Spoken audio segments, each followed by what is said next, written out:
Hello. I'm trying to figure out where is the other people. Okay. Hello? Hello. Can you hear me? We have Yamin here.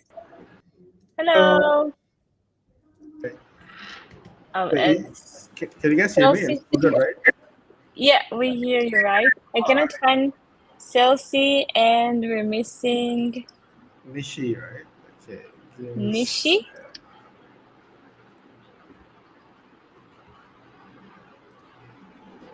a sec.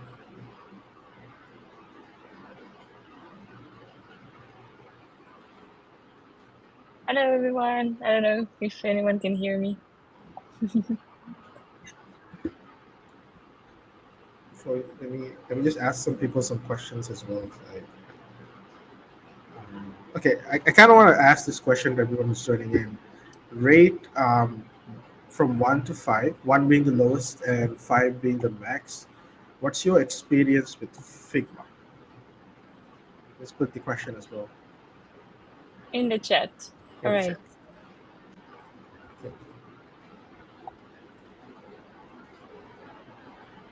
All right, we have 4s, 1s, 3s. Okay. To be honest,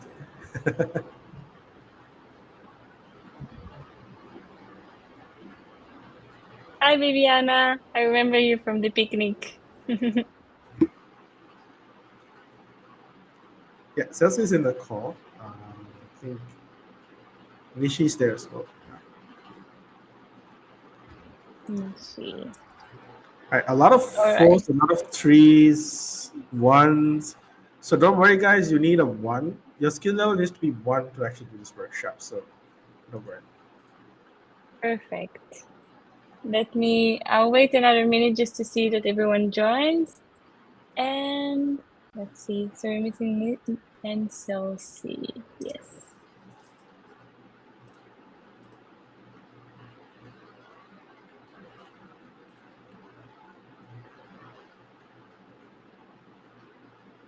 All right. Hello. Hi. I think we can start. I have a small presentation just to help us start the session, and then we can start. Sounds good? Sounds good. Sounds good. All right, perfect. So I'll share my screen.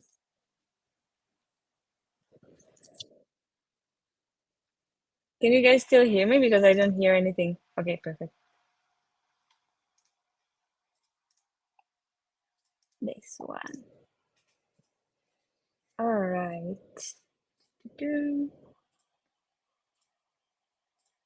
And I'm missing this one. Okay. Perfect. So welcome everyone to our Figma to Lottie workshop. Thank you so much for joining us. This workshop is conducted by Lottie members that you see right here, and is hosted by Friends of Figma Valencia. Basically, we're going to learn some animation, and as you know, animation in product design is like the hottest topic right now. So we are very, very excited to have you here. And for Lottie to teach us all the tricks. Just a small introduction. So my name is Mai. I'm the community lead at Friends of Figma Valencia and the product designer at the design project. And we have Nelly, she's also a community lead at Friends of Figma Valencia and a product designer at the design project. Just for a little icebreaker, I want to ask you some questions, get to know you. It's also important to mention this is our first community event as the leaders of Friends of Figma. So it's very important for us to know you, to know the community. So we have some questions for you. Feel free to drop in the comments. So the first one is raise your hand, just send this image if you ever attended a more virtual workshop this year.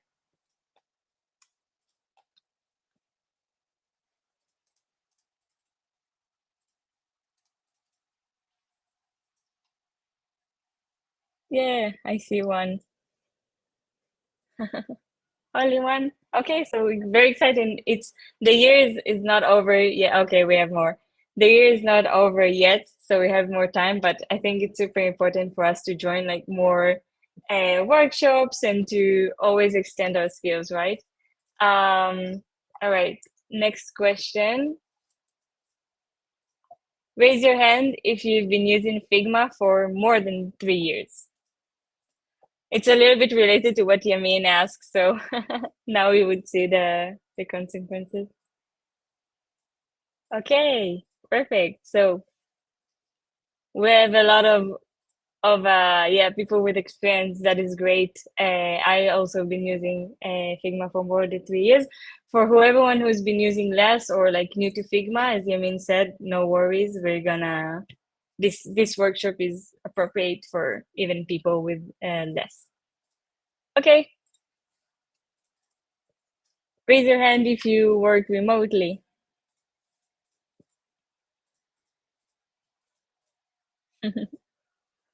A lot of people are raising their hands.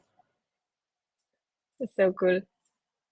Yeah, so we also work remotely at the design project. We also have a little office that we go a few times a week. But basically, most of the work is remotely, and I think it's super common for product designers and for us here um, to work remotely. Super cool. All right. Raise your hand if you have more than 10 Figma tabs open right now.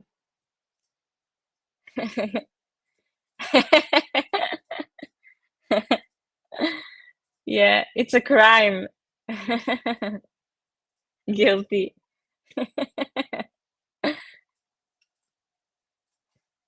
See, everyone. Everyone has to crime. I had like so many tabs open and my Figma crashed, so I had to close, so I cannot raise my hand. I had to eliminate some. All right, raise your hand if you ever had a design that was rejected and then they approved it as like new, or suddenly the idea came and it was like,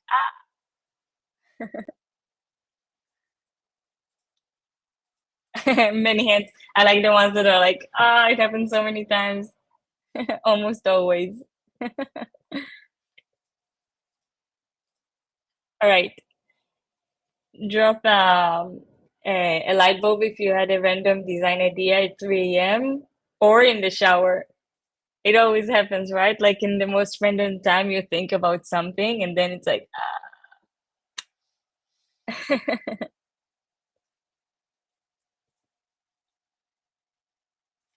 see, what is the like weirdest idea you had? Like, I don't know.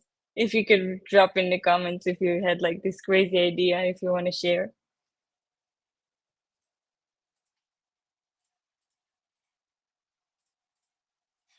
A lot of people love it.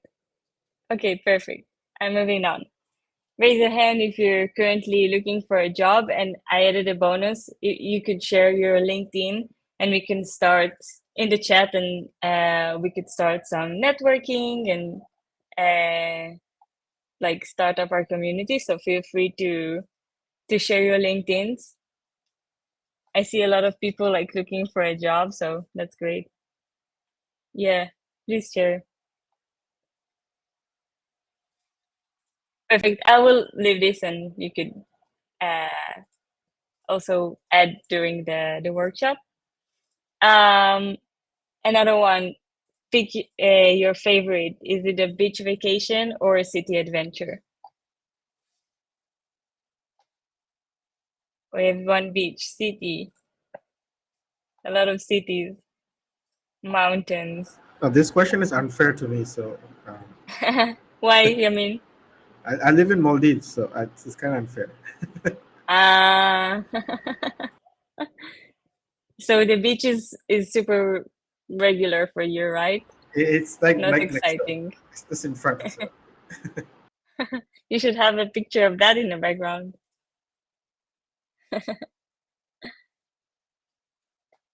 Okay. Yamin can't escape the beach. Someone said. For me, I would always go for a city adventure. I love exploring cities and to walk a lot. Like when you explore a city and you walk like 8, 9 hours a day, I love it. Um, Perfect. Coffee, tea, or mate? Let's see.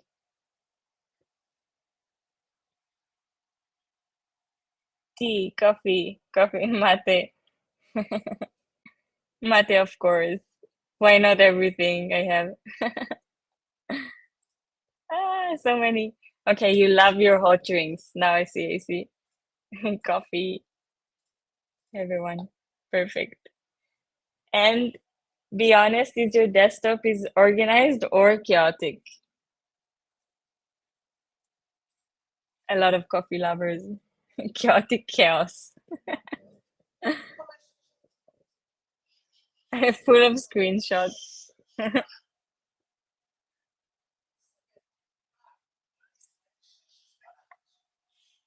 Organized chaos. I like that one.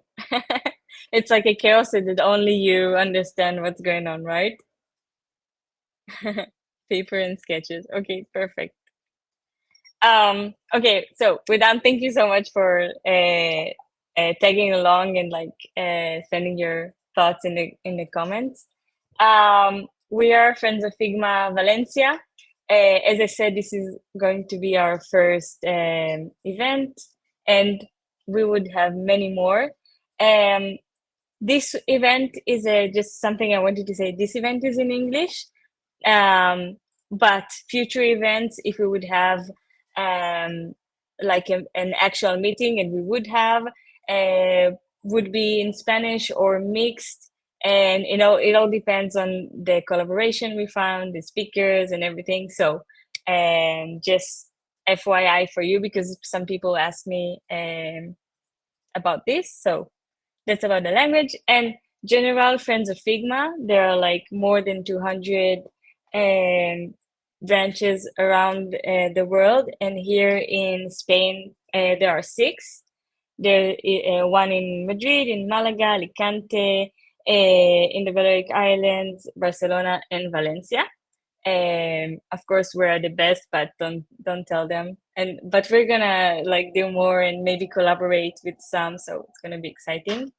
And if you want to join if you haven't joined yet to the community, you can go into this link, friendsoffigma.com slash Valencia, and you can join the community and get notifications for us every time we have an event on the next event. So today we're going to have, as you know, the LottieFile workshop, and if you don't know what it is, you should, as it's like the hottest thing in the design world currently. And I wanted to show you a little bit of examples from Google, from Spotify, from Disney. They're all using animations of Lottie. The good thing about Lottie animations, for those of you who don't know, that it's easy to use, as we're about to learn, but it's also very lightweight. So it wouldn't slow down the product, and this is why, like, this is the big strength of it. So I'm just want to show you a little bit our speakers today. We have Yamin, we have Celsi, we have Nishi, and I'm gonna transfer Yamin to you, I think, and you can go over. Thanks so much. All right, thank you guys for just doing this. Let me share screen. Oh, okay. I have to wait until you unshare, right? All right, there Yeah, we go. I stop now. All right, so you kind of covered a lot of my slides. So I'm just gonna breeze through this. So all good. But May Sorry. said, it's okay, it's okay, it's okay. Now, like May said, motion now powers everyday design. So you're seeing a lot of motion being used to actually tell stories, make communication with your users, and of course, motion does now power everyday designs.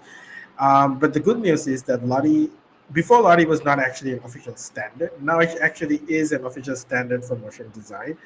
If you want to read about it, there's a steering committee called the Lottie Innovation Committee now, led by Google, LottieFiles, and Airbnb, and a bunch of other parties as well. And our mission is now to make it an official standard. It has happened as well. And if you are thinking what is a Lottie, well, Lottie is a notebook file format. Basically, it's highly editable. You can actually expand it as much as you want to. You can implement it anywhere. And the good news is it's lightweight animation, and it is really, really, really small. This is the comparison that we have compared to other file formats, and yeah, it's amazing. So LottieFiles is actually a motion design platform for designers and developers to come together to work on amazing, amazing animation files. So we have over 10 million users right now on our platform, for 20,000 plus global brands actually using us. And our mission is very simple. It's about enabling motion, where it's easy for you to create animations, collaborate, and implement on animations. So with these workshops, what we're trying to do right now with designers is that we want to unlock designers as superheroes to make the designer life easy. And how we're doing this is basically we want to make it easy for you to create motion with what you're already familiar with. So you don't actually have to learn anything new. What you're already familiar with, we can actually help you to create animation. And today we're going to cover how you can create Lottie animations within Figma. And the other thing is, after you create your animation and make it easy for you to access and design with motion, we have a huge ecosystem, which we're going to go through today as well. And of course, the last thing, with every designer wants to achieve, we want to be a dev BFF, best friends forever with the developers. And so we have a developer platform, and also many ways that you can actually implement animations using no code, and also multiple ways you can do a handoff. And we're going to cover this today as well. So in short, this is what we're trying to create: a complete motion workflow where you have all these different tools available for you to complete your motion journey from creation to implementation. And today we're going to cover motion creation. So a lot of people get scared when I say After Effects, and let's just never say After Effects. Keyframe, the more we say keyframes, you get scared. But don't worry. Today, we noticed is last year is that when we released our Figma Lottie tool, is that we released a tool before which is called Video to Lottie, and a lot of Figma designers were creating prototype animations within Figma, and they were using our tool. They would screen record, and they were using our tool to create Lottie animations. And we talked to Figma, and then we're bringing you a way that you can actually create Lottie animations within Figma just by connecting a few frames. That's it. That's why I asked everyone of you, like, what's the skill you require? Just one. If you're familiar with Figma a little bit, that's it. Done. So this is what's going to happen today. You're going to learn from us. It's going to be hands-on, and we're going to take it very, very, very slow. And then, of course, at the end, do have a test for you guys to do, because you can't just become an expert until you do a bit of an animation. So this is going to be a little bit of a test, and you guys can do it. We're going to open it up for 48 hours. And hopefully at the end, we're going to enable motion design for everyone in this call today. And so these are the three superheroes we have, because calling myself superhero, but anyways, yeah, Celsi, Nishi, and myself, and we're going to be taking you guys, and we're going to make it very, very slow. Shout out to Nishi. Nishi is actually the person who's making all of our courses, and she's actually here tonight to actually make this happen. So this is going to be the agenda. So the date is wrong. It's 29th September, but don't worry about that. So we're going to have an introduction to the basics, and we're going to teach you a little bit of doing complex animations and introduce you to the final challenge. That's it. And just letting you know, these were created in workshops like this one. So if by the end of today, impress us, and let's see where it goes. So this is what you're going to get as well. You're going to get a certificate from our side after you complete this workshop. And of course, we're going to certify you on our profile, which you can actually use to send to your employees and people to actually show that you are actually a Figma Lottie motion design expert. And these are our next destination. Actually, today is the one we're doing with us. Of course, it's the first one on top. And then we are going to be doing in a few more cities. And yeah, hopefully we can do it in person. So let's get started. So just before we start, I'm gonna answer a few frequently asked questions that we have. So this was the question that I asked in the chat as well. Like, what's the skill level required for this workshop? So you're gonna be needing these two tools: how to create a frame and how to add a shape. And if you already know how to do these two things, you are halfway there. You are ready to actually animate with Lottie files. A second question we always get is, what is the level of animation that we expect? Also, sorry that I have the old UI. Figma still hasn't given me the new UI, but it's still good. So you can make stuff which are really, really, really, really complicated as well if you want to. If you want to go there, you can create stuff like this, or you can actually make something as simple as this, and it doesn't matter. And we're going to teach you throughout the entire thing. So, how do I get certified at the end? So, at the end, there will be a final challenge file, and we're going to go through this with you as well. You just to make an animation, put it in, and then we're just gonna look into it, and you get certified. And we're also gonna provide you guys a type form. And of course, sorry, it's not Mao, it's actually Nishi today. So if you have any questions, do tag us in the Figma file itself. And we'll jump in and we'll try to help you guys out as much as we can. And it's going to be all hands on. So if you guys want to access this file, I'm just going to paste a link in the chat as well. You can actually access this file and we can get started together with Nishi and Celsi. Any questions before we start? Let's put it in the chat. No questions. All right, Nishi, off to you.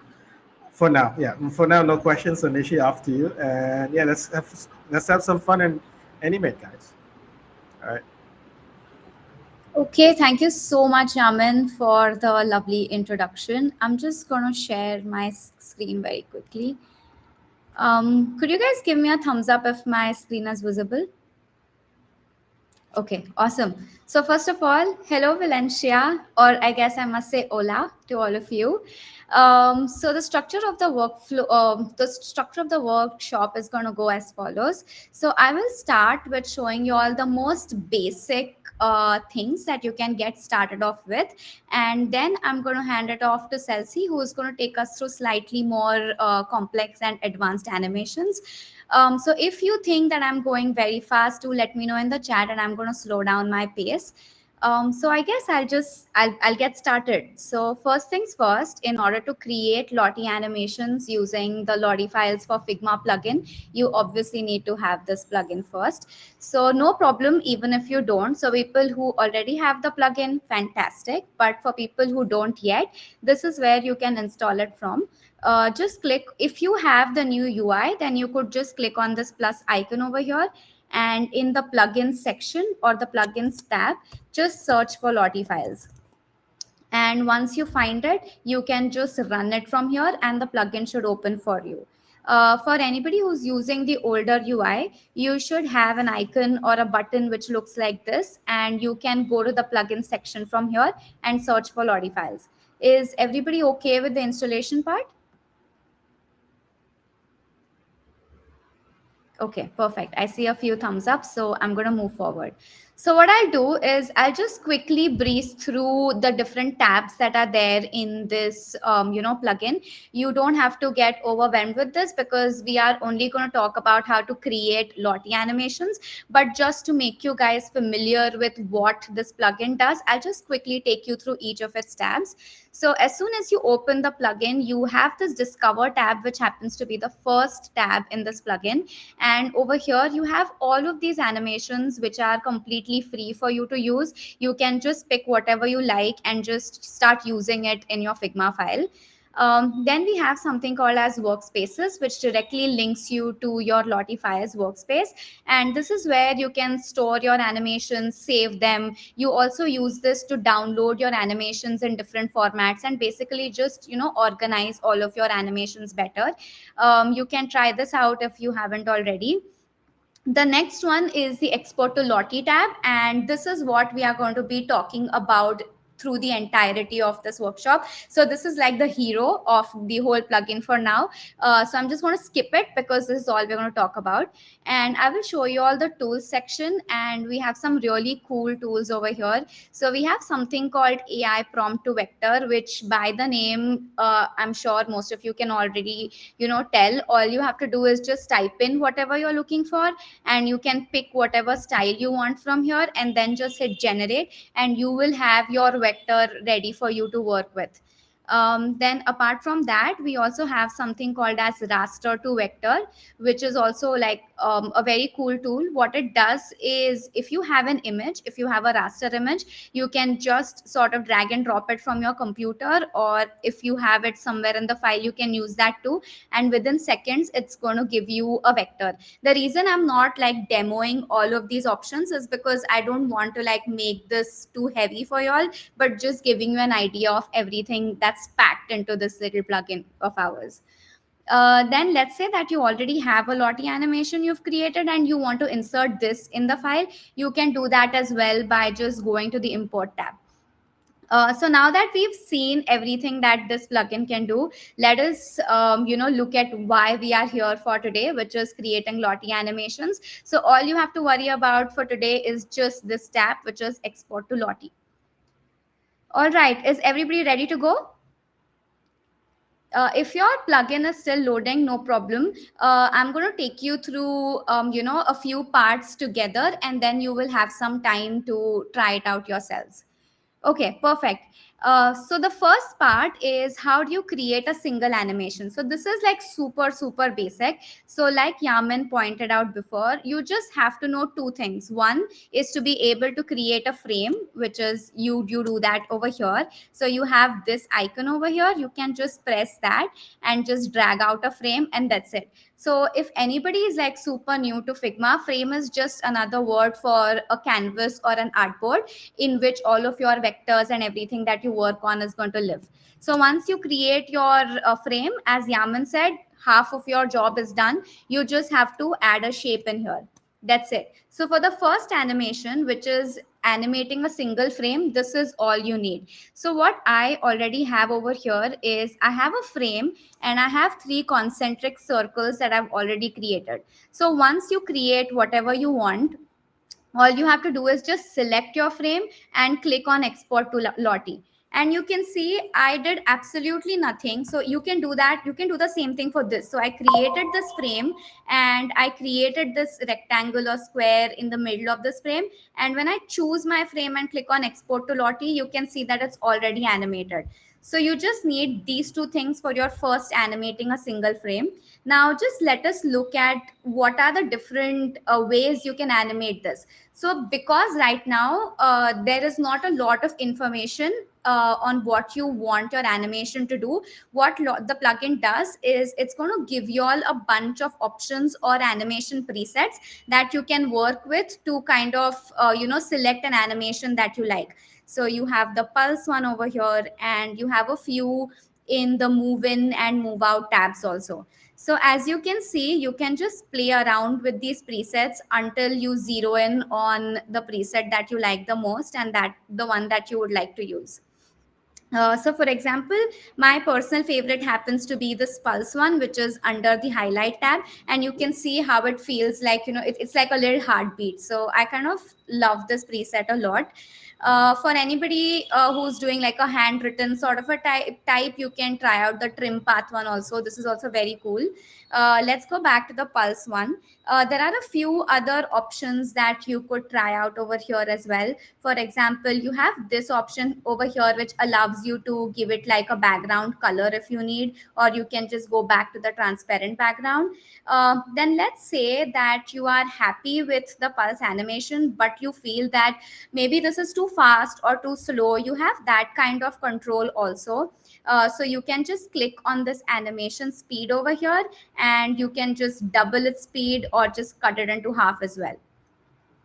Apart from that, you also have a few settings over here, which again gives you a whole bunch of options. So you have like duration, you have start delay, you have end delay, and then you have something called as a layer animation also.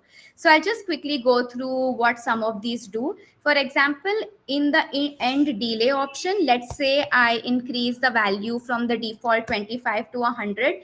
You can see what happens, right? The last frame of this animation is going to stay on the frame much longer than it did before, right? So this is what the end delay value does to your animation. Apart from that, we have this drop down also, which is like really cool, which is the layer animation. So if you say parallel, you can see that all those circles and the animation is happening simultaneously. But if you leave it at sequential, you can see that the circles appear one by one. So this is all that you can do with a single frame. Is this okay till here? Was I too fast, or is there any particular step that you need more information on?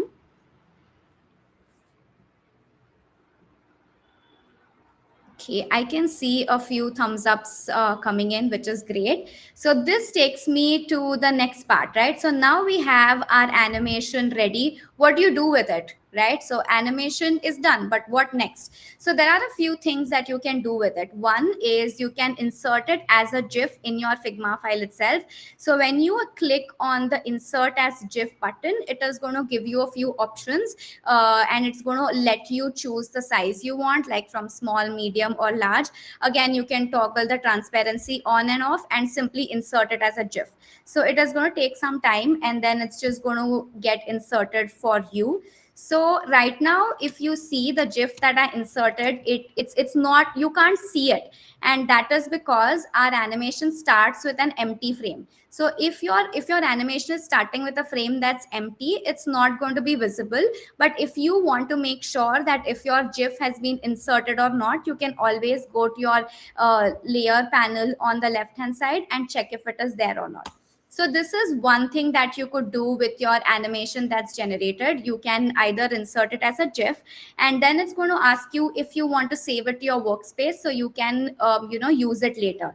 So once you say yes, you can just go to your workspace and maybe just choose one of the folders where you would like to save this animation in. And once you do that, a whole a whole world opens up to you, because again, you are going to be able to hand it off to your developer from over here. You can share it with your colleagues where you can collaborate. You can change your status and your color palette, and all of these options that are more related to the LottieFiles platform come into play. And all of this is going to happen by with just your plugin. So the last thing that you could do is, you can also, once you save it to your workspace, it also gives you an option of downloading it in different formats. So let's say you want to download it as a JSON or optimized Lottie, or even Lottie, and you can see how the sizes keep lowering, right? So JSON itself is very small, but when you go to Lottie and optimized Lottie, you can see that it's even smaller, which is great. And then you also have an option of downloading it in the mp4, webm, or mov format. So we have already seen how we can animate a single frame, and we've also seen what we can do with the single frame once it's animated. So if everybody's okay with this, I can move on to the next part, and then we can take some time to try these two things together. Is this okay? Can I move to the next part?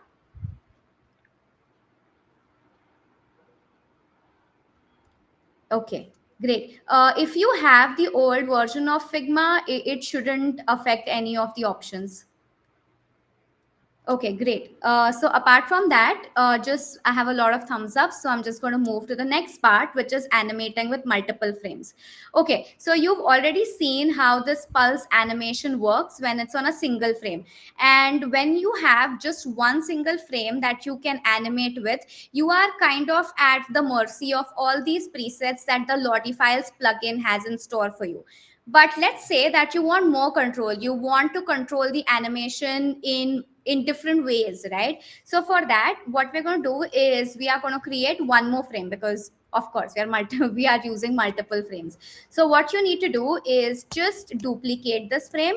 And for anybody who's new to this, you can just hold down option on a Windows computer, or sorry, option on a Mac computer and alt on your Windows, and just click and drag your frame so it duplicates it. We've received this question a lot of times, so I would like to just get that out of the way before we move forward. What we've seen is a point of concern for a lot of people is they start with like one frame, and then let's say you create a rectangle and you want to create or animate it in the same way. A lot of people tend to create another frame and draw another rectangle, but that's not what we want to do. We need to duplicate it, because one of the rules while using the LottieFiles for Figma plugin is we need to have layer consistency. And by that I mean, let us examine these two frames, right? So if you see this, both these frames have these three circles, and you can see that they have the same name and they are in the same order also. So this is something that I'll speak about often, so we don't so this is not a mistake or an error that happens. So let's move on to the multiple frame thing. Now there are different ways that you can animate this. So let us say you want to increase its size, or maybe let's start by changing the color. So I'm just going to change this from, like, let's say red to maybe a blue, and I'm going to make this lighter, and the last layer is going to be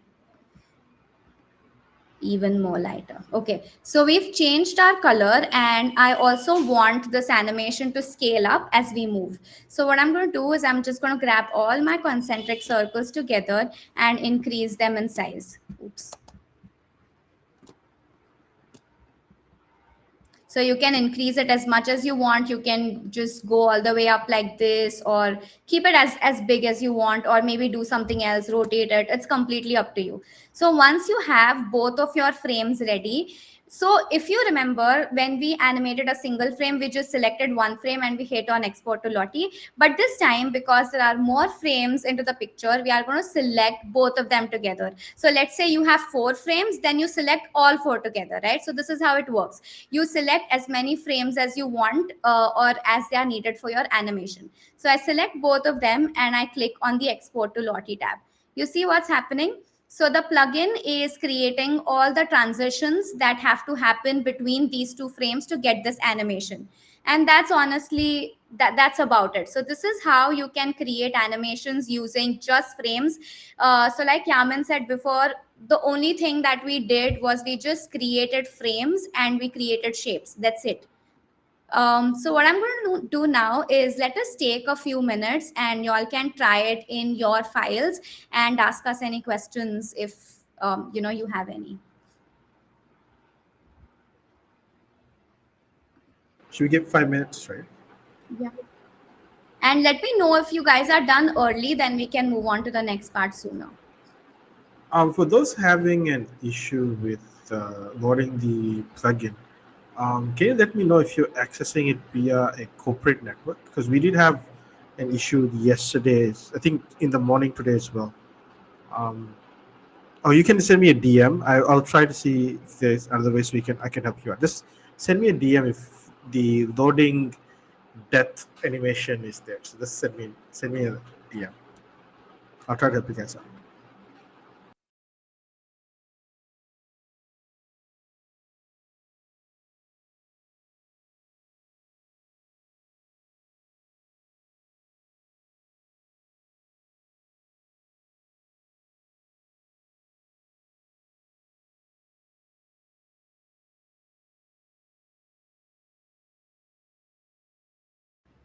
I can see that some of y'all are already off creating some really cool stuff. Let me know if you guys want to move forward. We can do that as well.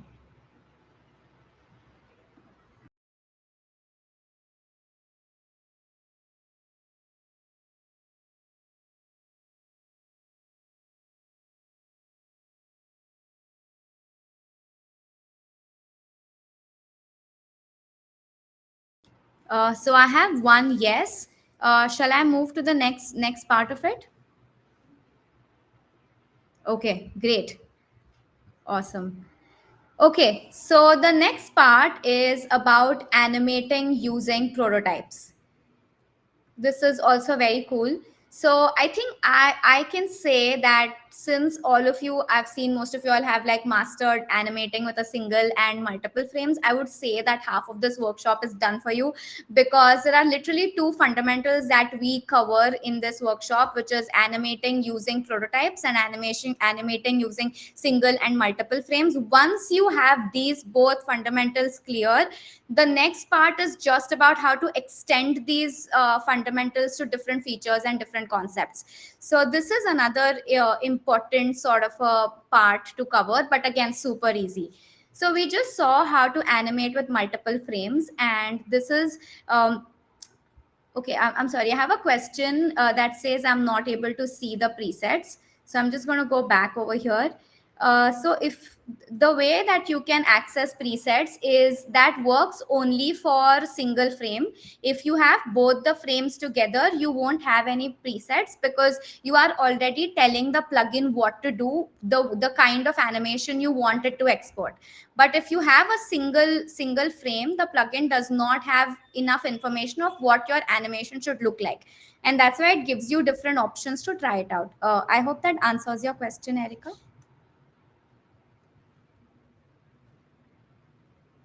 Okay, great. So in the next part, what we will do now is we will try to gain more control of our animation. So before we begin, I would just like to show you all a use case of where and how you can apply all of these animations that you all have been creating. So let's quickly have a look at this one. Yeah, so if you see, this is an example of a use case where you have like a mobile app, and this is how you can use a particular animation where, it says something like you've received a high five from Kiki, and then you have this cool animation that's playing on top. So this is just an example of what it could look in your final UX or UI design projects that you work on. So what we can do now is, you can see that in order to animate, we need to have a sequence of visuals, which we already have over here. Now, what is the difference between animating using the multiple fields options that we just did versus creating or turning it into a prototype? Why do we need that when you can just grab all of these frames together and click on export to Lottie? So you can see that I've not done anything. I just did the same thing that I did before. I selected all of the frames and said export to Lottie, and you can see that it's working. There's nothing wrong with this animation, but there are a few things that you could improve. So one, you might feel that it's too slow. You have this option over here, which is going to double or reduce your speed by half, but that's about it. It will not give you more control on the speed that you want. And there are other things that you can do with a prototype as well. So let us see what we can do with this. So we will begin by turning this into a prototype. So anybody who's new to Figma, what you have to do is, in order to be able to access the prototype settings, you have to go to this tab, which is over here on the top right corner. You have to switch from design to prototype, and then you have all options that are related to prototype over here. So you can start with setting the starting point. So by default, it calls my starting point as flow 55. It may say something else for you, so just rename it if you like. So I'm just going to call it hi-fi 2. Okay, so this is the starting point. So Figma and the LottieFiles plugin is going to start your animation from over here. So this is what it determines.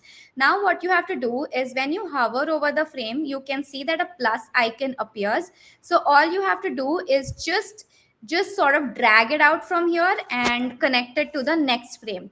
So one thing that all of you have to be mindful about is, a lot of times what happens is when we are stringing these prototypes along, sometimes by mistake you may string a layer to, let's say, another layer, or a layer to a frame. So just be mindful of that, because if that happens, then the animation won't get exported properly. You have to be very careful and make sure that you're connecting one frame to the next frame, and it does not happen something like, layer to layer, or layer to frame, or frame to layer, right? So just make sure your frame is getting connected to the next frame. So once that happens, you can see that you have all of these like sort of basic by default values that are already over here.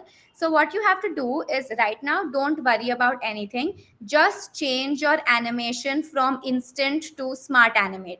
So as soon as you do that, you will be presented with a few other options, which also I would say that don't worry about it right now.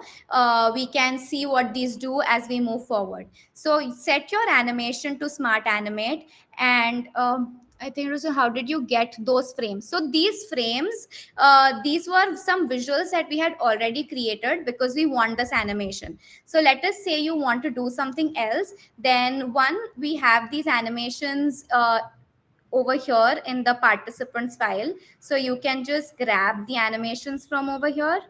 So you can grab, sorry, I mean the visuals. You can just copy and paste the visuals from here. Or after this, we are again going to like take some time off where you could, if you feel up to it, you could create your own vectors as well.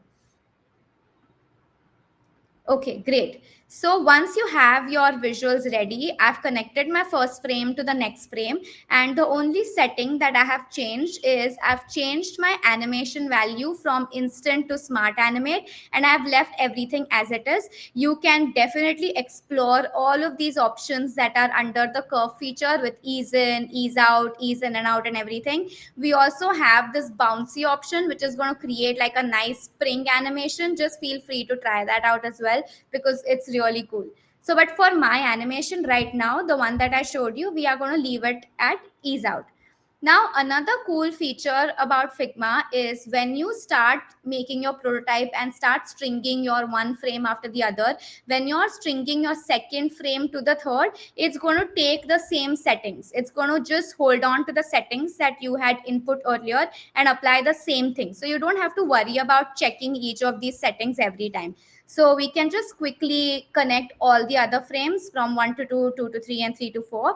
And I'm also going to connect my last frame to my first frame, so I have a nice loopy animation. So once that's done, once I've finished connecting my prototype, again, just go back to your export to Lottie tab. And this time, instead of clicking on the export to Lottie button, just choose your prototype from your prototype flow over here. So over here, you can just search for your prototype, which is High-Five 2.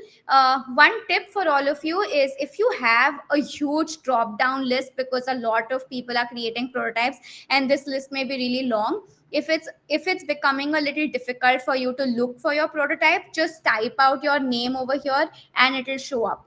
So I'm just going to choose my High-Five 2, which is the animation that I just created, and you can see what's happening, right? So now you may feel that, okay, this is not so great because it's a bit slow.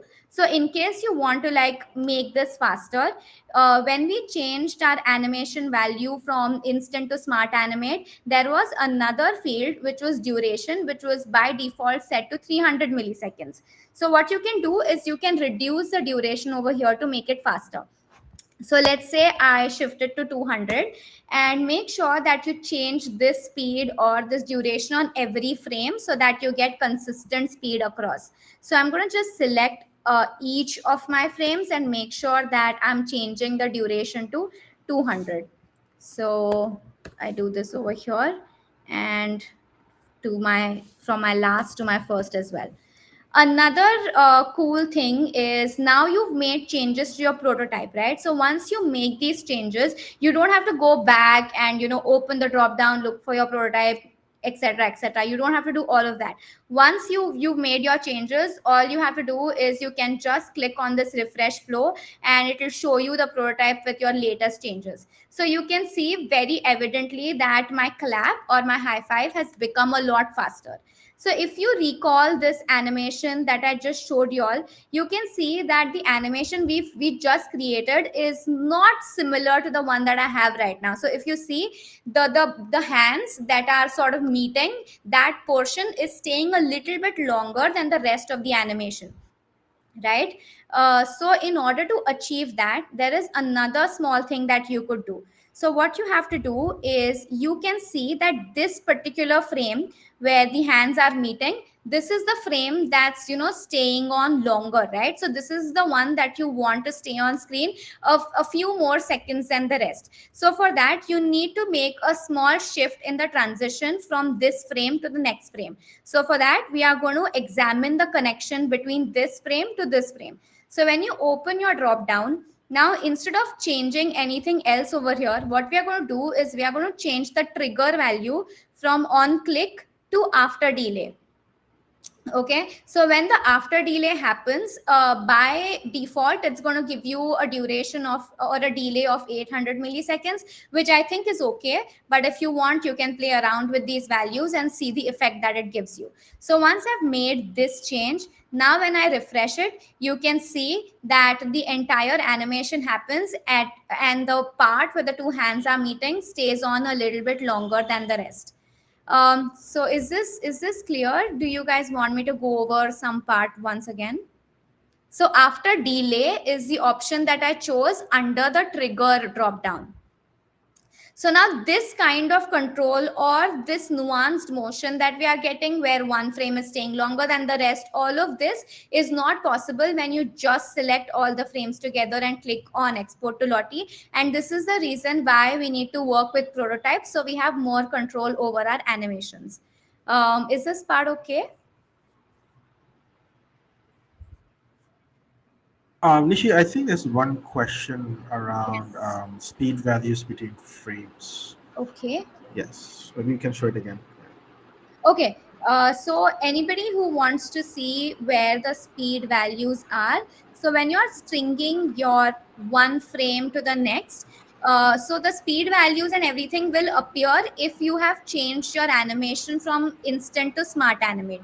So once you change it to smart animate, you will get this field which corresponds to the duration of your animation, and this is where you can change your speed from. So as you increase the values, it's going to get slower. If you like decrease, then it's going to become faster.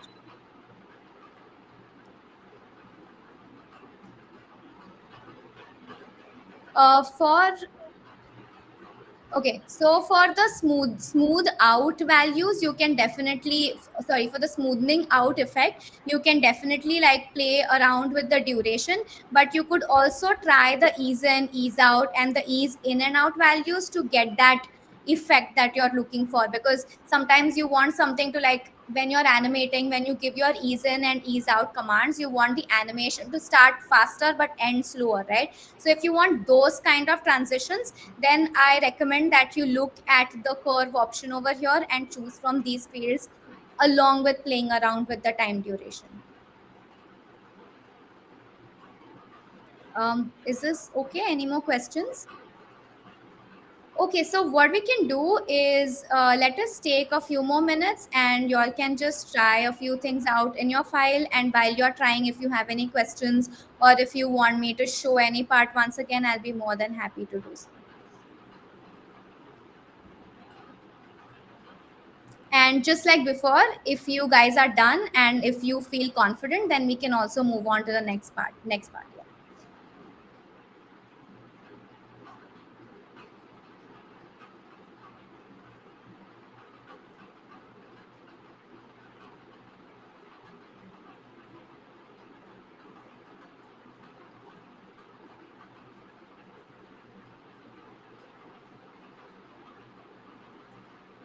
I see that a lot of people are now already experts in Oh, okay, great. So then I can just speed this along, right? Okay, great. Awesome. So I think the workshop is sort of done because you know the fundamentals now, and you don't really need anything else. This is all you're going to use. So the next part is just about how we can explore different features of Figma and how we can create different animations with it. So let us have a look at this case study once again.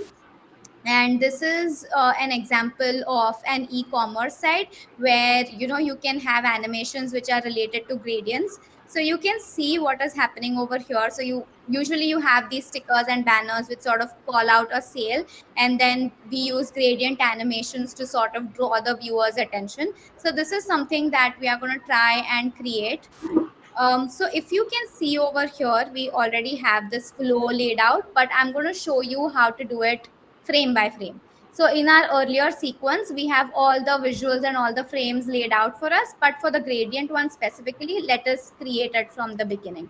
So this is the frame that I already have. I'm going to shut off my LottieFiles plugin for now, so it's not distracting. So in order to create the gradient effect, let us go and change our fill from solid to gradient. That's the first step, obviously. And because we want this kind of an effect where we have like a lighter color in the center and then the same color on two extremes, we figured out that we will need 3 stops instead of 2. So by default, Figma is going to give me 2 stops, so I'm just going to add one more in the center. And because my center visual has the middle color, which is the lighter color in the center, and the extremes that have the same color, I'm just going to copy my first stock value and paste it on the last one. And what I'll also do is in the middle, by default I have a darker sort of a shade, so I'm just going to make it a little bit lighter. And this is what we have, which is going to be our middle frame or our center frame where our entire gradient sweeps. So if you see this case study that I just showed you, it's a gradient, but the gradient motion is happening from left to right. The gradient is not only changing colors, but it's also moving. So now one might ask that the first frame looks like it's a solid flat color, right? It does not look like, oh, sorry, yeah. So the first frame looks like it's a solid flat color. It doesn't really have gradients. So is it necessary to add gradient stops? And the answer for this is yes. In order to avoid an error, in order to get an error-free animation, it is important to have the same number of gradient stops in all frames. So once you identify the kind of animation you want to go with, always apply the higher number of gradient stops. So in this animation, you can see that we have 3 stops. So I'm going to add 3 stops in all of those frames, even if this looks flat. So what I'm going to do before we move forward is I'm just going to create duplicates of this. Yeah, so Command D is a shortcut to just, duplicate it after you duplicate the first frame. Now this one, the first frame is completely orange. So what we'll do is, instead of removing all the stops, like I mentioned, we want a smooth error-free animation. So we are going to have the stops nonetheless. So what I'm going to do is I'm just going to copy and paste it in the middle here. So my button, it has 3 gradient stops right now, but it still looks like a flat out. Then over here in the last frame, I'm going to do the same thing. And I have this over here. So again, it looks like a flat color, but then it has 3 gradients. And in this one, what I'm going to do is, because I want this effect, I'm just going to move the gradient over to the left. Now what we'll do is we'll just test and see if this is working as we want or it's not. So, oh, I missed one step. I forgot to prototype it. So this is an important step. Obviously, you have to prototype it. So I'm just going to choose my first frame and go to prototype. Like I mentioned before, just give it a starting point. So I'm going to say gradient, and I'll just connect this over here. And 200 might be a little bit faster for me, so I'm just going to set it to 300, which is default. I'm going to leave it to ease out. And like I mentioned before, because Figma stores the prototype setting values, I don't have to keep looking at them. Now I connect my last one to my first one again, because I want a loopy animation. So now let us go and open our plugin and choose the gradient flow from over here. And you can see what's happening, right? It's not working the way we want, because what we've not done is we've not added motion to our first and the last frame. So in order to fix this, we are going to go back to our first frame over here. And now instead of just changing the color and keeping all the stops as it is, I'm also going to move my center stop towards the extreme left, because in the case study, the example that I showed you, our gradient is moving from left to right. So I move the center stop all the way to the left, and in the last frame I'm going to move it all the way to the right. So along with changing the color throughout the animation, I have a nice sweep motion from left to right as well. So now when you refresh it, you can see that the gradient is moving in the correct direction, but there are still a few problems. So if you want to achieve the same animation that I showed in the beginning of this part, you can see that it's not as soft or as smooth flowing, right? It is a little bit choppy in the middle.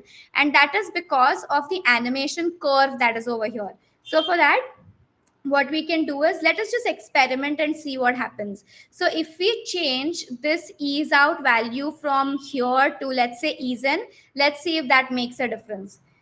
And it does. So what I just did is, in order to avoid the choppy motion, I just selected my connection and I changed the curve value. So now this is something that you will have to figure out on a case to case basis, depending on what you are creating. You can take a call whether you want it set to ease in, ease out, ease in and out, or you want to have different values for transitions between different frames. That totally depends on your animation, but this seems to be working fine for us, so I'm just going to leave it at ease in. Now another thing, if you observe this example over here, is you can see that it stays at the first frame for a little while and then it moves forward, right? So just a question to the audience, are there any ideas of how we could achieve this? So this is something, yes, that's perfect. We do after delay, because timing is also fine. You could do that as well. Again, there are multiple ways that we could do this, but this is something that we did in the high five example. So we'll just apply the same theory over here. When we wanted the high five part to stick around a little longer, we changed the transition trigger over there from from on click to after delay. So we're going to do the same thing. So I just changed my trigger from on click to after delay, and now when I refresh my animation, you can see that I have the first frame on a little longer, and then I have my nice smooth gradient flow that sweeps from left to right. One important thing to remember, I'm just going to give a recap very quickly. Make sure that even if visually your design looks like a flat solid color, make sure that you have the gradient stops in them. Like over here also we have 3 gradient stops, but because we have moved it on the left hand side, it's not visible. Just make sure that all the frames have the same number of gradient stops. And another thing that I mentioned before is, all of your frames have to have the same layers. They have to be named in the same way, and they have to be in the same order. These are a few rules, or like, hygiene things that you can take care of to avoid any errors in your animation. So if you guys are clear on the gradient part, the next one we can look at is the auto layout one, which is very simple. Yeah, So I think before we go, let's just ask like in the chat, like if you have any questions, let us know. I saw that some of you are a bit behind, but let us know if you have any questions right now. Thumbs up if you have a question. Thumbs down if you don't have any questions.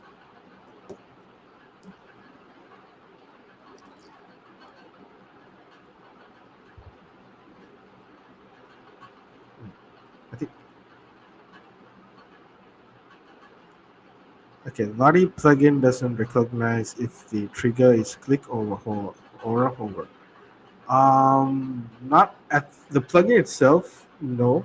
But when you do the handoff, Triana, you can actually do that, and we're gonna show it to you during the handoff session on yeah. how you can actually achieve a trigger for a click or a hover. Rishi, I don't think there's any question. Right? Sorry, Yeah. go ahead. No, I was just saying that Chelsea will be covering that part.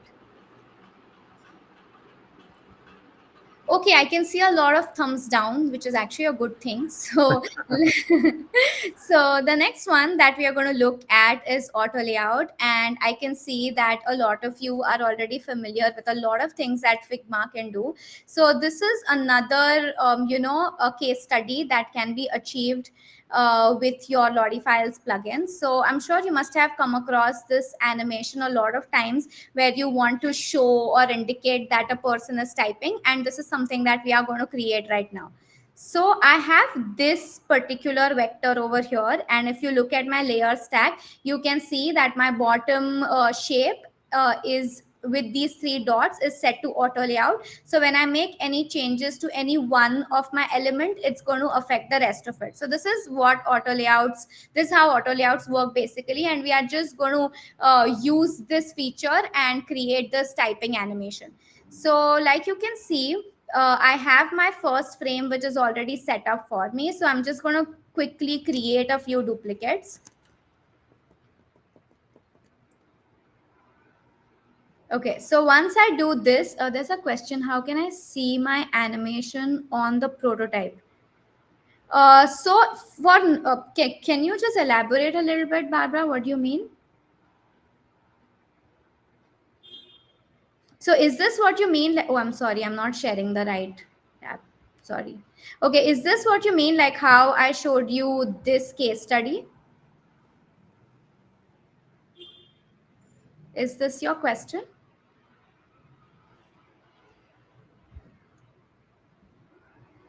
Okay, I guess I'll just move ahead then. Okay, I'm sorry, I realized that I wasn't probably sharing the right tab. So this is the basic, this is the basic shape that I have, which I have set to auto layout. So every time I make any change to my elements inside my auto layout, it's going to affect my entire or my base shape. This is how Figma auto layouts work. So I have my visual or my vector already set here for me, and I'm just going to create duplicates of this frame. So I'm just going to hit Command D and create more variations. So now in order to give that typing effect, I'm just going to increase the circles in each of these frames one by one. Once again, I'm just going to shut off my plugin because it's a bit distracting. So you can choose your shape or your vector over here and increase it arbitrarily like this if you want, or you could even input a value in the layout field. So I personally feel adding a value in this case will be a better way to go about it, so we can ensure that consistency is maintained across board. So I just hit 12. So my first circle, I have increased it to 12 pixels. Now I'm going to choose two circles in my next frame and set this to 12 again. And in this frame, I'm going to select all three of these and then set that to 12 again. Now from here on, it just goes backward. So I'm just going to select these two and change it to 12. And in the last one, it's just going to be the last one that is set to 12. Now it's just the same story as for everything else that we've done so far. So just click on your frame, go to prototype and set a starting point. So I'm just going to call it chat icon 3. And now I'm going to start stringing my prototype. Again, I'm not going to make any changes. I'm just going to leave this to smart animate. And in our earlier example, we had changed the curve to ease in. So for this example, I think we can just leave it at ease out. Or again, you could experiment and see what works best. So I'm just going to go ahead and string my one frame to the next. And this over here. So once that's done, I'm just going to open my plugin once again and choose my prototype flow. So this was chat icon 3, and that's it. So this was one of the simplest ones because we did not make any changes to the prototype settings. The only thing that we changed was we just changed our instant value under animation from instant to smart animate, and that's it. We've not changed anything. So out of everything that we did so far, this is one of the simplest animations. So I guess this is it from my part. If you guys have any questions, please ask them, or else I will hand it over to Celsi, and Celsi is going to show us even more fun stuff that we can do with all the different features in Figma. And she's also going to take care of the handoff and the implementation part as well.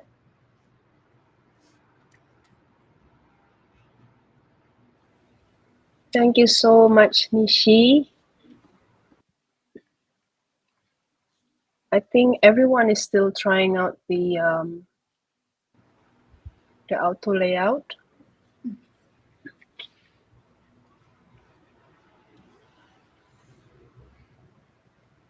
Nishi, I think I need to share my screen. Yep. Yeah, thank you. Thank you. No worries. All right, so now we will be exploring more ways to create animation using Figma to Lottie. And I think I'm just gonna answer Barbara very quickly over here. So once you're ready with your animation, you export it using the LottieFiles plugin, and then you insert it back as a GIF. So here is the indicator that this is a GIF. And what you need to do is that place that into your UI, make sure it's within the frame of the UI design that you want to preview, and then click on the frame and make sure that you click on the tab of prototype instead of design, and then click on the flow starting point, so that over here there is this tiny tag where you can click, and then you can see the preview of the animation on your UI.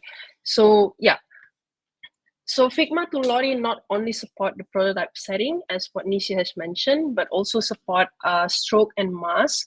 I'll show you what we can do with it. So we have this water wave onboarding animation on the app, right? So for this animation, there are actually 4 elements. So the first one is the outline circle. Second is a circle that serves as a mask. And the third one is the light blue wave. And then the last one is the dark blue wave. Okay, so before we're recreating this, I just want to refresh on how masking works in Figma. So masking is like, I think most designers here are like very familiar with masking, but just in case, masking is like a way to control the visibility of the elements. So for instance, I have these 2 circles and I want to mask it with the square. So the object that serves as a mask should be always placed on the back, not at the front. So there is a shortcut for it, which is the the bracket. So the right bracket is like bring it front, and then the left bracket is bringing it to the back. So so once it is masked like this, what you can do is that you click all the object and then right click, and you can use this shortcut, or you can just click use as mask. And once it is masked, then you will be able to move around this object, but the object will be still within the square. So that how the mask generally works in Figma. So that principle, it's we're gonna apply it for this animation. So first thing first, we're gonna create a frame.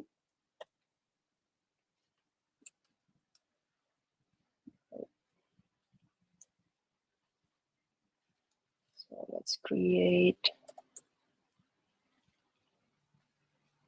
500 by 500. I'll call it wave 1. And then after that, I want to create the first circle. You can use, if you're on the new UI, there is icon over here where you can click on the shape tools. But if you're still on the old UI, it's on your top left side. The shortcut is O. All right, like 300, 300. Okay, we have this circle. I'm gonna copy this just for the outline later.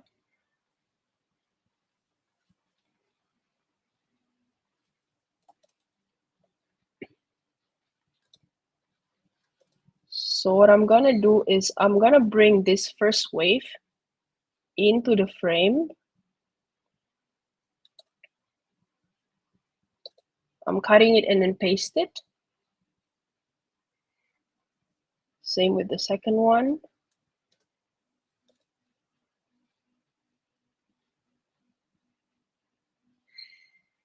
So I want the wave to move like to the opposite direction. So the light blue goes to the right and then the dark blue goes to the left.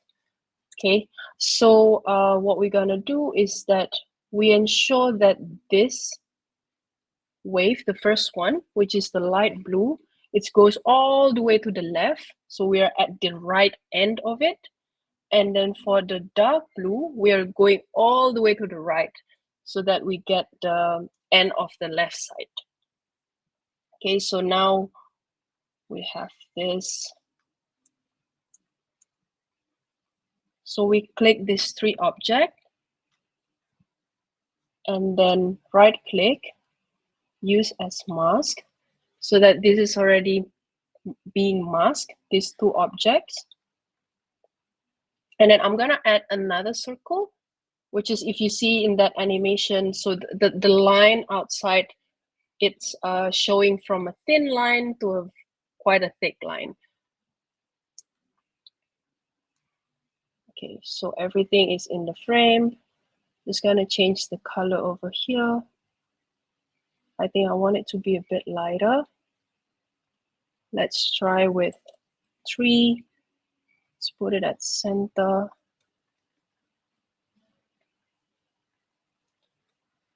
So we're done with our first frame. What we're gonna do next is that we copy this frame, or you can use Option Shift and then drag the frame. And we have wave 2. Then I will bring this light blue all the way up.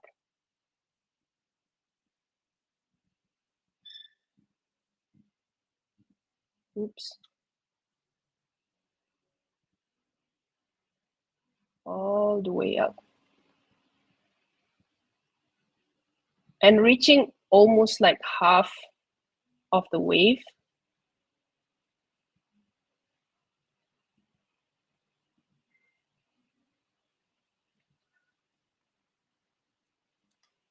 Then I'll copy it again. And now I'm gonna cover everything. So when you work with a bigger path like this, it sometimes can be a bit tricky.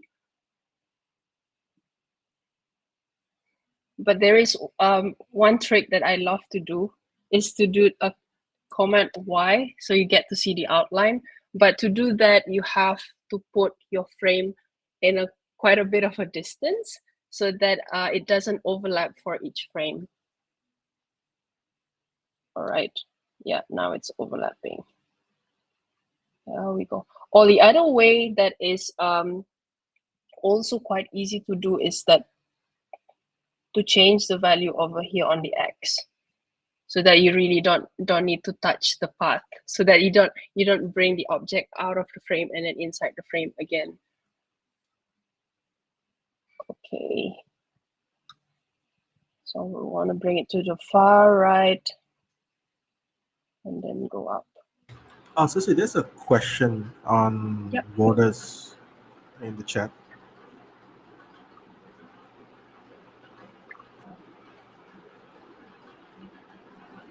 Oh, that's an interesting question. I think we never explore 0.25.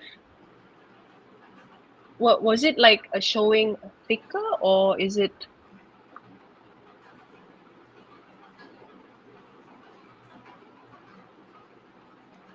It shows thicker. Yeah, probably there is, because normally we don't we never use something that less than 1. So thank you, Caroline, for bringing it up. I think we can bring this up to our tech to see if we can work around that.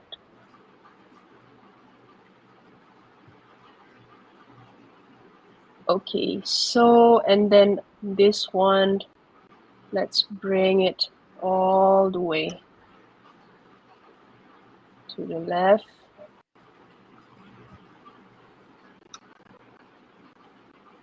All right. And then now what we're gonna do is that we're gonna change the stroke weight. So we have a stroke weight of 3 over here. And then let's do 15.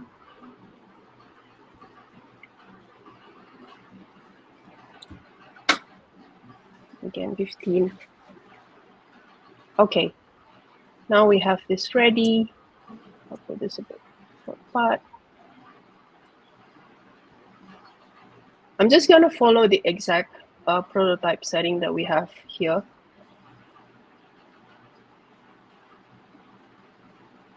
So from here, don't forget to change the tab to a prototype, because if you're still on the design, then you won't be able.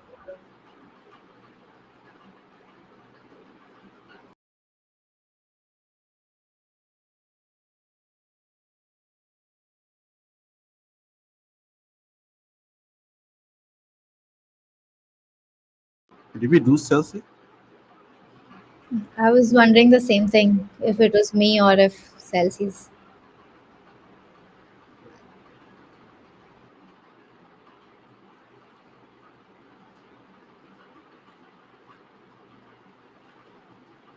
Oh, she's back. She's back. Okay, How it looked like. she's back. Chelsea, we lost you for a few minutes. So. Oh, really? Sorry.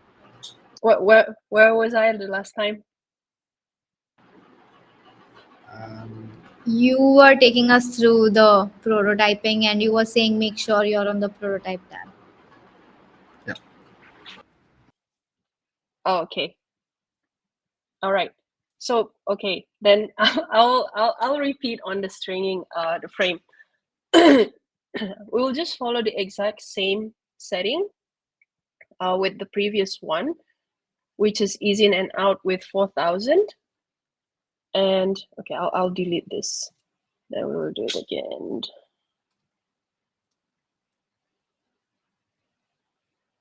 All right, so from the wave 1, we string it to the wave 2. Here we can, again, as what Nisi mentioned, you can play around with here, and then also with the speed of it, 4,000, and then from 2 to 3, also 4,000. Oops, that's too big. All right. And then also, if once you string your frame, if this doesn't show, the small text here doesn't show, then ensure that you select the first frame of the animation that you intend to be the starting point of your animation, and click flow starting point, so that it indicates that the animation starts from that frame. Okay, so let's now run the plugin. So we have flow 56. And then now we have the animation. Yeah. Okay, I think the stroke probably is not too visible. Maybe we want to have it more visible. Let's change the color a little bit. We'll just make it the same with the dark blue.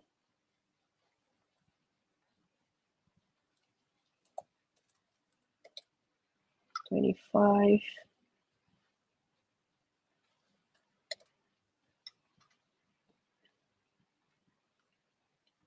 Oops.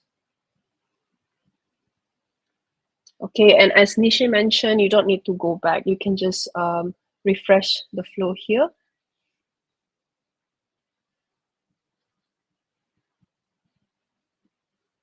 Yeah, and it seems like it stops a bit over here. So maybe we can even adjust the speed for the second to the third one. So the smaller the number, the faster the animation will be. And the bigger the number, then the slower the animation will be. So let's try with 1000. And again, this is like the best thing about how much you can control the animation that you want to make. Of course, like the more time you spend on it, the more time you're experimenting with it, then you will get like more smooth animation, and you kind of know like what kind of movement that you like, and that can be reached by tweaking those numbers, changing the animation setting, or even applying the after delay. So all that variance can help you to reach the animation that you want to create as close as what you want. So yeah, that's with stroke and mask. Anyone have any questions?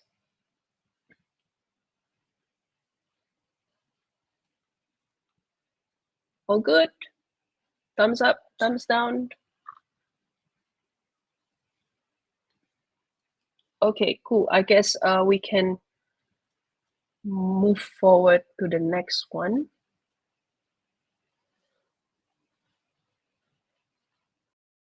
I think there's a couple of questions, like what's the maximum length an animation can have? You can have as many frames as you want to, but please don't. You can even have 1,000 frames as well. So yeah,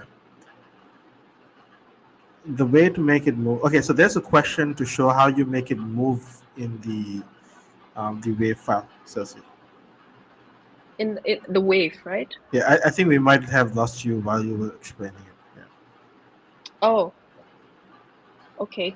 So I'll just repeat it again to make this one moving, right? Yes. Okay, let's go back to the design. I will copy this again. So basically, these two waves are already masked by the circle, right? And then we want this wave to move like this. So the light blue, if you see the outline of the path over here, it goes all the way to the left, and then we want it to move to the right, and then the darker blue move to the opposite side, which is from the right to the left. And the best way to move these, instead of doing this, which all of us were kind of experimenting with this, and we were like, no, this is too difficult, because then you're gonna bring this out and then you're gonna lost it. The best way is actually you play around on the X and Y. So if you want to bring it to the left, you just drag the X to the left, and then same with Y. If you want to bring it up, just drag it to the left, and then if you want to bring it down, just drag it to the right. So that's one of the hack that we use when we want to move like this kind of a big path of an object that is bigger than the frame, because that can be like quite tricky. Yeah, I hope that answers. I think there's a question. What makes Yeah. Lottie better than a prototype? So, Lotties are added to your prototype. Um, maybe I got the question a little bit wrong. But yeah, you add Lottie animations to your prototypes, so in order to bring life to your prototypes. Yeah, and actually, LottieFiles plugin for Figma was built based on on top of that prototype. Like the prototype was great, but then when that animation happened on Figma, that is not translated for the dev, or like it doesn't translate, especially for like a visual for like onboarding, or like for loading, for like a small banners that what Nishi showed. It's not bridging. It's correct. Like what you mentioned, it's not bridging, because here, once we have our animation created with the LottieFiles plugin, then you can immediately have your Lottie animation. And your Lottie animation is not necessarily used for like in the UI design that you are working right now on Figma, for instance. Like if you were working on something else and you just need that tiny animation on a mobile app, for instance, and you just need to send it over to the developer, you can just send it over. And I will show you in a bit on how to do that. And it's very easy and very fast. Yeah, I think Yeah. just to make it very short. So what we are building right now using prototype. So we actually build this on top of the prototyping function. So you can actually use the prototyping function to make a body animation.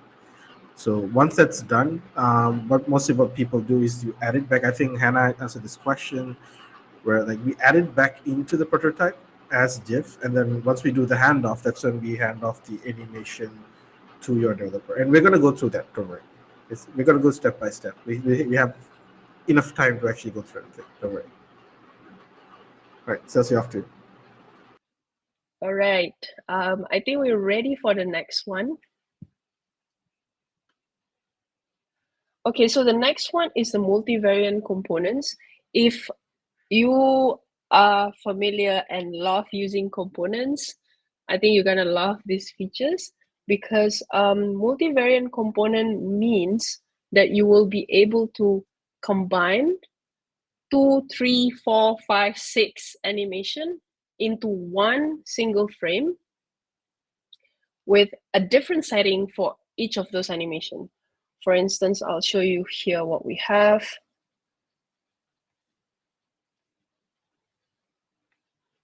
So over here, we have this cabin in the wood, and this cabin is moving. The wave is moving. Okay, it's not moving again. Sorry, let me restart. Yeah. So the house is moving, the wave is moving, and then the sun is also moving. But then they're all moving at a different speed and at a different style. So in order to do that, we don't combine them as in one single frame.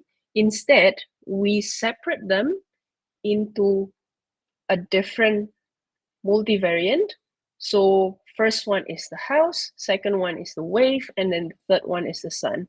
So in that case, you will be able to control how you want to animate the house, how you want to animate the wave, and how you want to animate the sun. So over here, I'll show you how to do this multivariant component, which actually very similar with the prototype flow, like what Nishi already show us. Let's say we have this 3 visual of the cabin. So we have cabin 1, we have cabin 2, we have cabin 3. First thing that we need to do is that we click on all of this frame, and then don't forget, go back to the design, because if you're on prototype, you won't be able to turn it into a component. So click over here.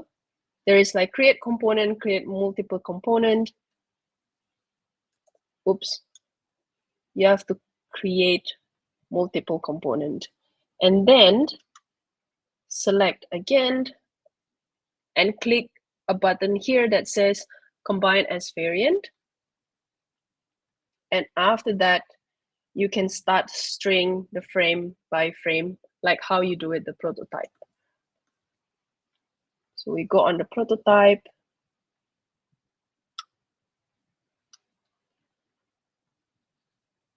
I want to do a custom bezier over here.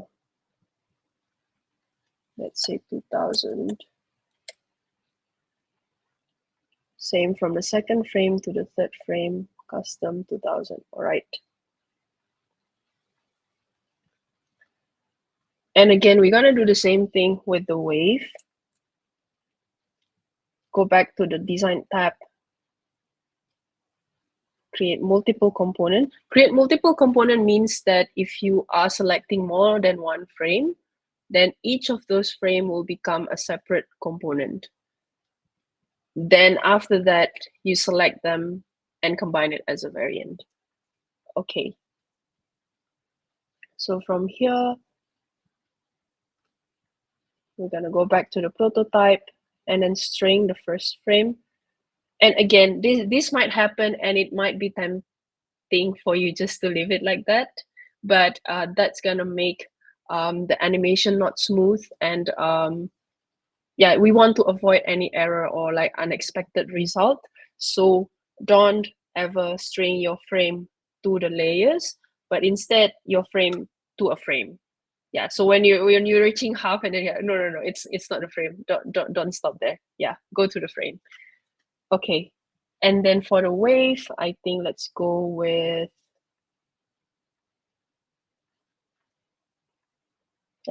easy then out.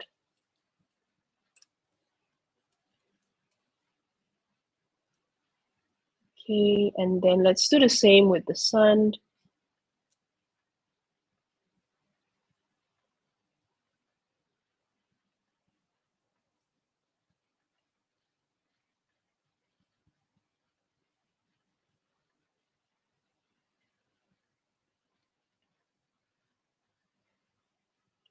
Okay, we string again. In and out. 200,000. And then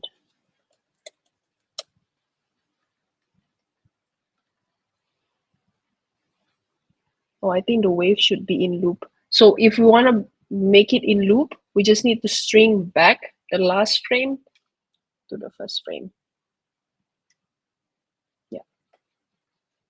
All right. So, and the cool thing about this is that you don't need to insert the GIF or SVG, as some of you already asked in the chat. If you want to see it in your UI, instead you can just copy this into a frame.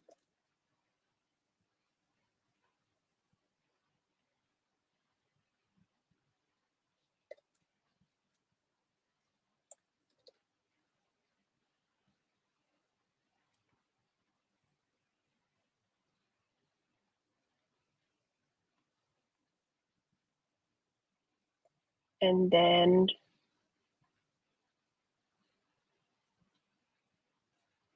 click on flow starting point on that frame, then run the plugin.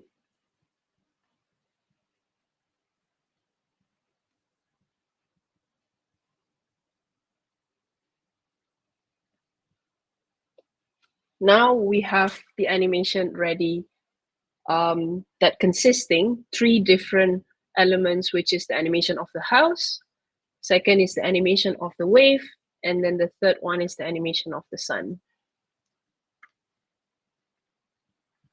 So that with the multivariant, and just want to show you all that what are the other possibilities for these features with multivariant. Something that are more complex, for instance, for these UI.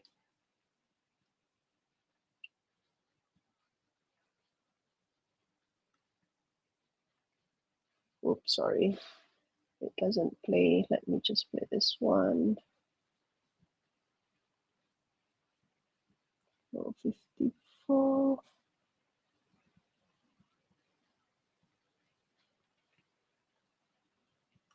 So this multivariant component is really good feature to use if you want to have like a complex illustration or like animation that has a lot of elements that moving at a different speed or moving at a different layer. Like you want to have a bit of a depth. This multivariant components are the like a way for you to go. Okay. I think we got some chat over here.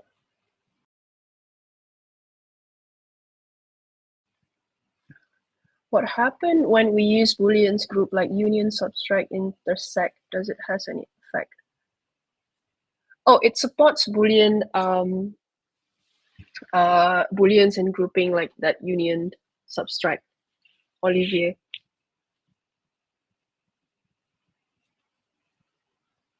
In this case, Lottie will help us to export a complete GIF, right? Because we can preview the animation.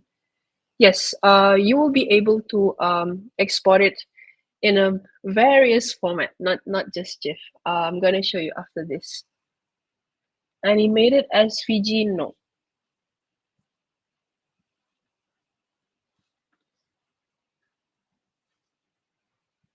So why have an animated SVG when you can have a Lottie? But yeah.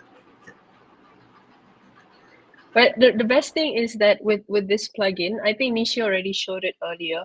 Let me just show you very quickly.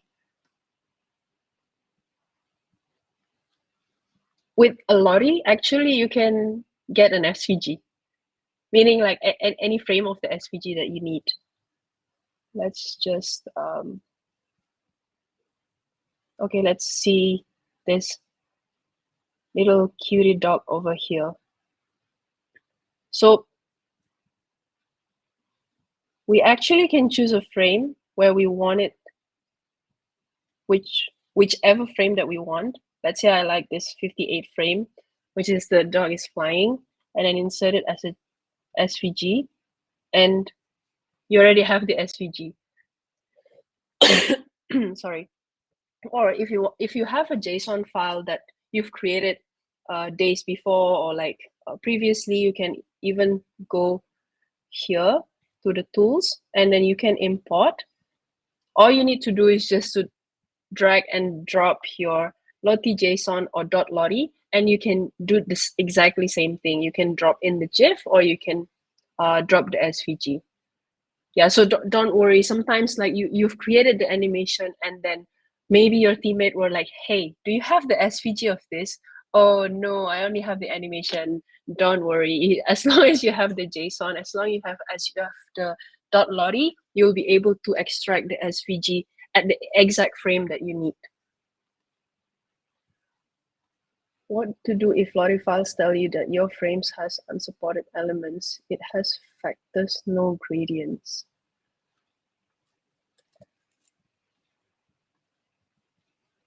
What are the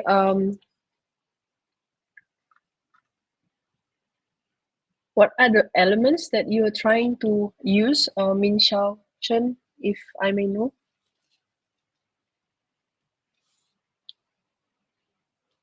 Yeah, I'm actually checking it out right now. Let me check it out for you. Yeah. You know, and I Thank can you, do that. Yamin. Yeah. Yeah. Okay. All good. Anyone have any question for this multivariant? I know this can look a bit intimidating, but it actually not. It's just that you can combine like multiple animation and have more control over it and then combine it as one animation. All good, thumbs up? Or is there any more question?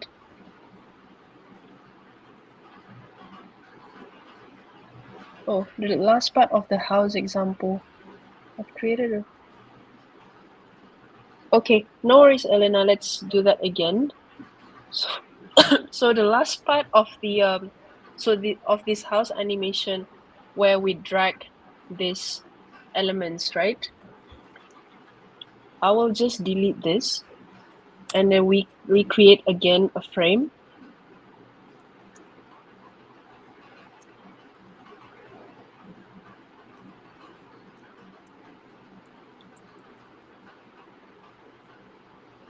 What we need to do is that we just need to copy the first frame, like the starting point of your animation. So first is the house, second is the wave, which I would like to enlarge and put it on the back, and then the sun. After that, we need we need to click on the prototype again, and then click on flow starting point, just to make sure that this can be read as a combination of that multivariant.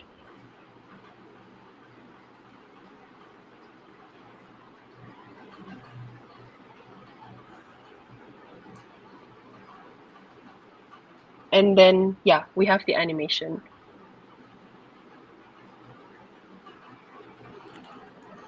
All right. Ceci, can we show the handoff? I think we have 15 minutes left. So Oops, sorry. I'm gonna so be fast. Okay, let's the let handoff me is sort easy. of So type the handoff is easy part. So. plugin. Elena, if you don't mind, can you tag Yamin? Maybe he can help at where you are right now. Okay, I'm gonna continue with the implementation. So with the implementation, we just change here.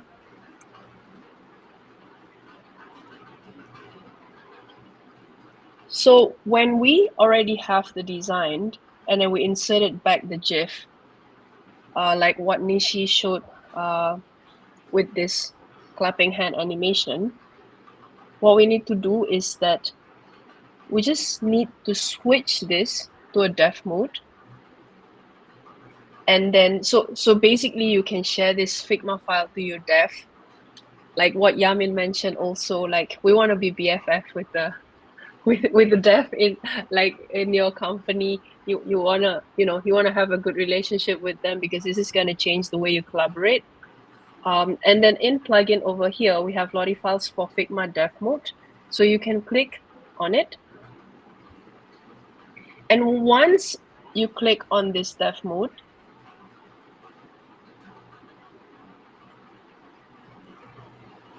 right, I hope it's my internet.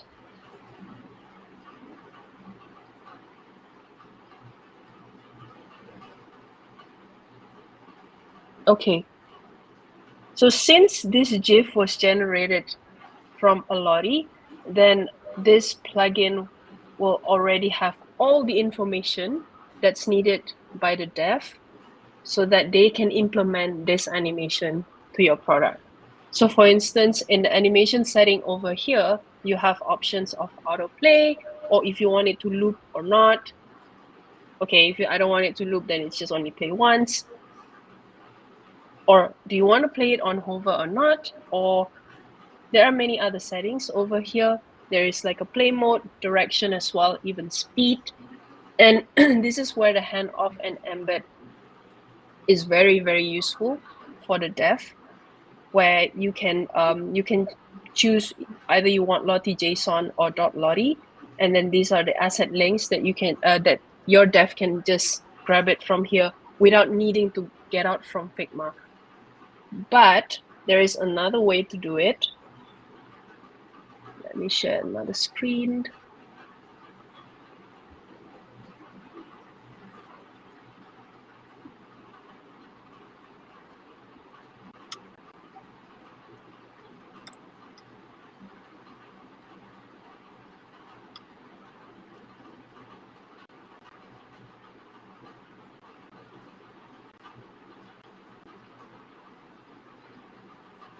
Okay, sorry, give me a second.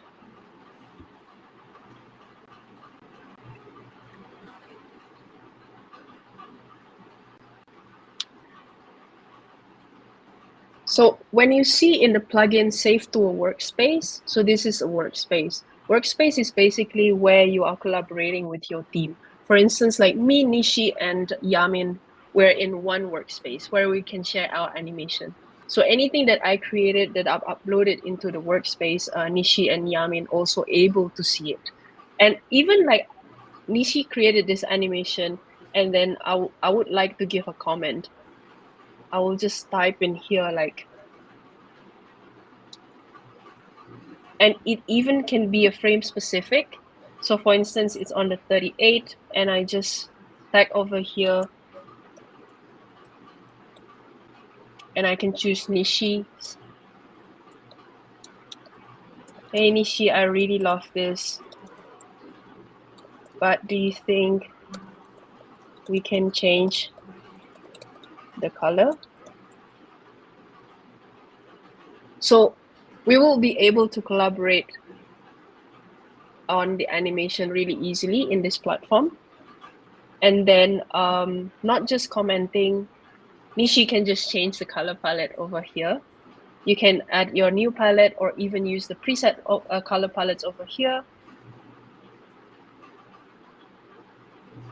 And then here you also have a version history. Usually, when we're working on an animation, like there's always version 1, 2, 3, 4, 5, and then you and your team were like, okay, I think version 1 was the best.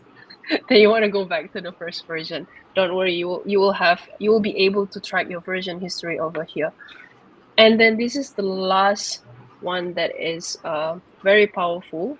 I think some of you asked earlier what kind of format that we can download from LottieFiles. You can download LottieJSON, optimize LottieJSON, .lottie, which is a lot smaller, and optimize.lottie. And also for your team members that are probably non-designers, if they need it as a GIF or MP4 or even WebM or MOV, you can click over here and then download it. Download in this format. And then for handoff, it's similar with the dev Figma for dev in the on the Figma plugin. Sorry, you can choose the version over here, either the current version, version 1, version 5, whatever that you is the latest one that got approved, and then what are the asset link that you want to choose from, and then the asset link, also the embed HTML, and then let's say that you wanna test it out. Okay, let's test this out.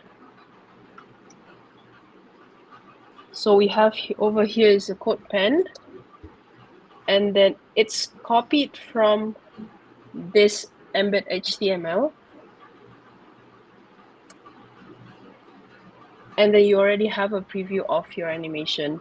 And over here, of course, if you're very familiar with the coding, then you will be able to change accordingly to your preference. Let's say you want it to be like on hover, or like if you want it to be, you want to change the dimension of your animation, you'll be able to do it here and have it preview it live.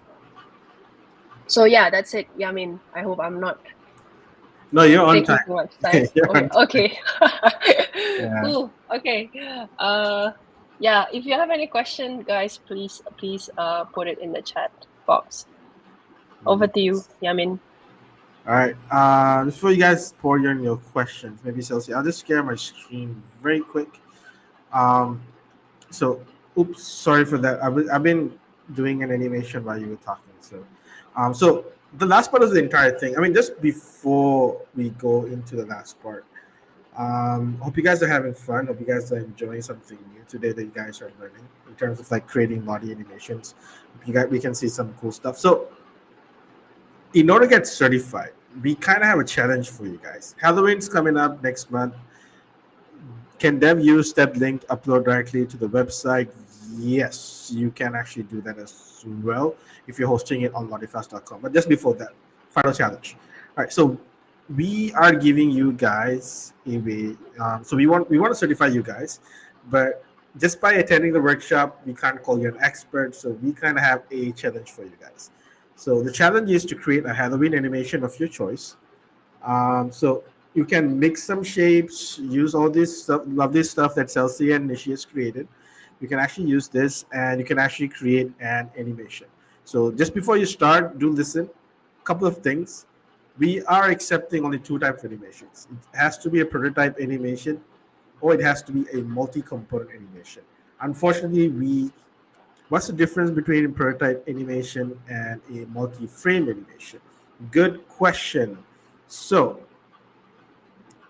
thank you, Melissa, for bringing that up. So, let's say I have a circle here, and I'll put in a rectangle. So, a multi-frame animation is this. So, I just have 2 shapes, but let's say I don't actually prototype it, but it still works with the plugin, right? So that's a multi-frame animation. So this is a multi-frame animation.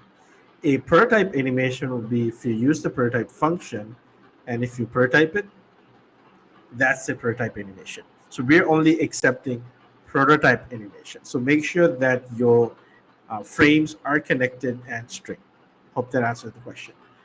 And yeah, we're just on accepting only prototype animation, and of course the multivariant animation that you can mix in multiple stuff and you create. So these are some stuff that you guys can create. Just feel free. Animated icons, buttons, hover animations, feedback animations, lots of stuff that you guys can actually create. So one very important thing. So you have to fill out this form. So then maybe I'll just put this in the chat. Maybe Nishi, you can put that form in the chat as well. So this is what you got to do, right? So after you fill up this form, in this form, there'll be a section asking to put a link to the section of your animation. So in order to do that, let me reshare my screen so that you guys can see. Also, don't judge me. I have really dirty desktop.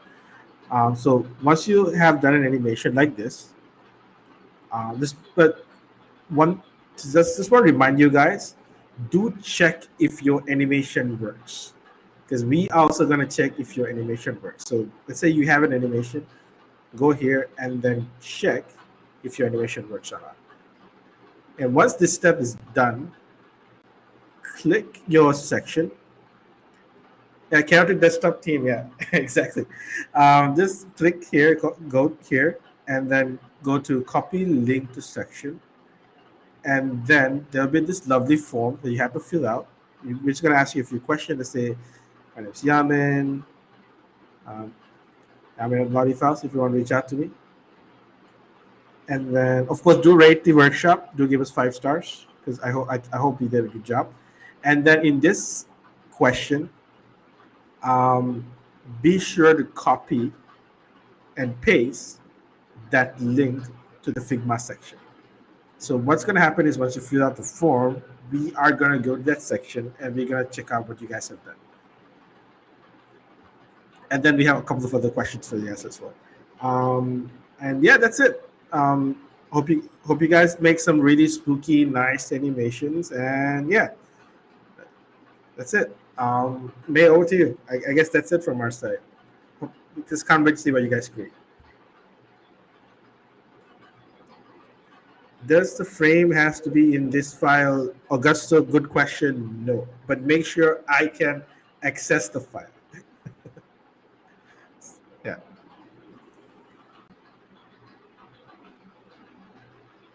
All right. Awesome. So I think we don't have any more to add, but this was great, and thank you so much. I'm very excited to see the animations, the spooky animations. So feel free also to share it with me if you want.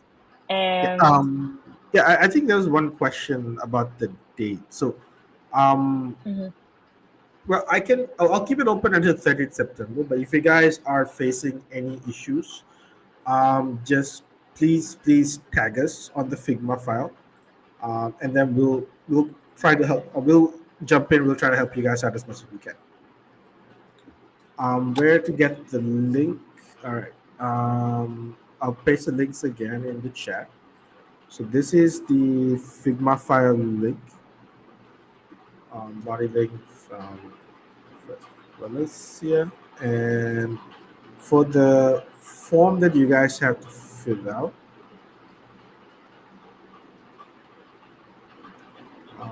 Nishi's already put it in the chat. Yes, you can actually put it in this form. I just put it once again. All right. Yeah. Actually, it was 29th September, but I just thought I'd just give you guys a few more days just for you guys to go have fun. The only advice I can give you guys is to go and break the plugin. Please break the plugin. Find as many errors that you guys can find and let us know. We love people who break the plugin. So, yeah.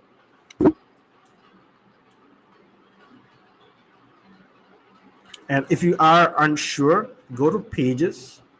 I think even in the new UI as well, you have pages. Just go to pages and click this page here, which is called Final Challenge. Yeah. And please don't copy my animation. Please do something original. Yeah.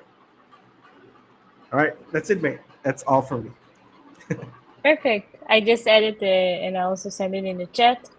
That the deadline in Valencia time, I think most of the people here are from Valencia, it's 8:59 a.m. On the day after. So September, oh, sorry, not 24, it was September, uh, wait, now I'm confused, but the day after.